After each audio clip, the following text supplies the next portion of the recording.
निवडणुका डोळ्यासमोर ठेवून सरकारच्या फसव्या घोषणा आहेत। लोकांना फसवून मतं मिळतील असं त्यांना वाटतं, असं उद्धव ठाकरेंनी म्हटलंय।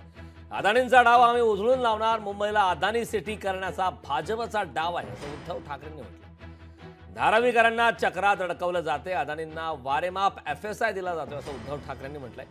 धारावी प्रकल्पाचं टेंडर रद्द करून नव्याने टेंडर काढा, धारावीकरांना आहे तिथेच घर मिळायला हवं असंही उद्धव ठाकरेंनी म्हटलंय। निवडणुका डोळ्यासमोर ठेवून हे महाबिघाडी सरकार फसव्या घोषणांचा पाऊस पडायला लागलेला आहे। त्यांना असं वाटतंय की त्यांनी आतापर्यंत जो काही कारभार केलाय तो सगळा कारभार जनता विसरेल आणि फसव्या योजनांना बळी पडून यांना मतदान करेल अशी त्यांची एक वेडी आशा आहे। मग या योजनांमध्ये लाडकी बहीण अशा बऱ्याच काही गोष्टी आहेत। बाकीच्या योजनांवरती मी आज काही बोलणार नाही। मोदी आणि शहा गुजरातला मुंबईची गिफ्ट सिटी पळून नेलेली आहे आणि मुंबईला अदानी सिटी करण्याचा त्यांचा डाव आहे। म्हणजे कदाचित उद्या हे मुंबईचं नावही बदलतील आणि मुंबईचं नाव अदानी सिटी करतील। अर्थात ते आम्ही कदापि होऊ देणार नाही। आज मुंबईकरांना मी आवाहन करतो आहे की आपण मध्ये मी बातमी वाचली की मुंबई बचाव समिती, मुंबई बचाव वगैरे नाही, मुंबई रक्षक समिती पाहिजे। आणि मुंबईमध्ये जे काही एकूण यांचे चाळे चाललेले आहेत, मुंबईला लुटायचं, मुंबईची तिजोरी रिकामी करायची आणि मुंबईला भिकेला लावायचं यांचं कारस्थान आहे, ते आम्ही कदापि होऊ देणार नाही। सर्व घरांना ते एक नंबर देत आहेत, म्हणजे धारावीकरांना पात्र अपात्रतेच्या चक्रव्यूहात अडकून हाकलून द्यायचं। आम्ही एकाही धारावीकराला तिथून जाऊ देणार नाही।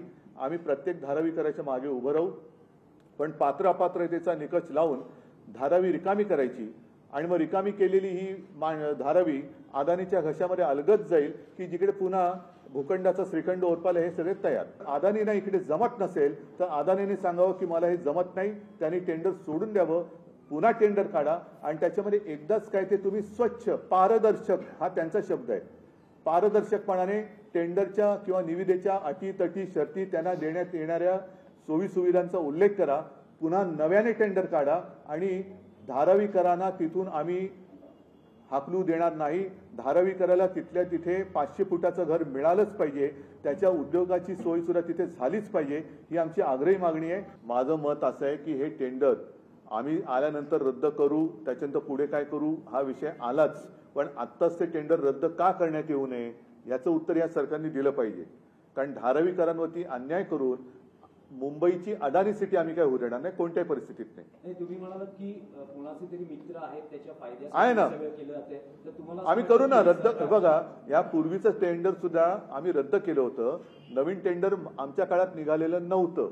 जर ते आमच्या काळात निघालं असतं तर आम्ही त्याच्यामध्ये ज्या काही अटी तटी शर्ती टाकलेल्या होत्या त्याचप्रमाणे याचा विकास केला असता।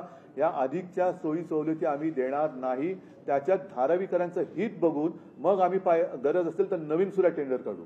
अदानीच्या धारावीच्या प्रकल्पाबाबतची भूमिका काँग्रेसने सुरुवातीला स्पष्ट केलेली आहे।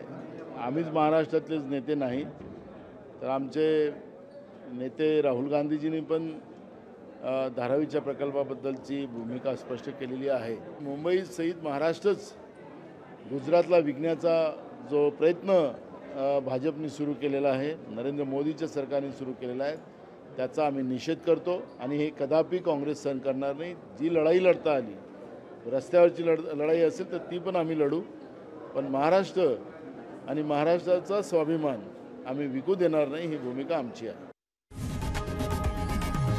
लोकशाही मराठी ऐका, पहा, जागरूक रहा।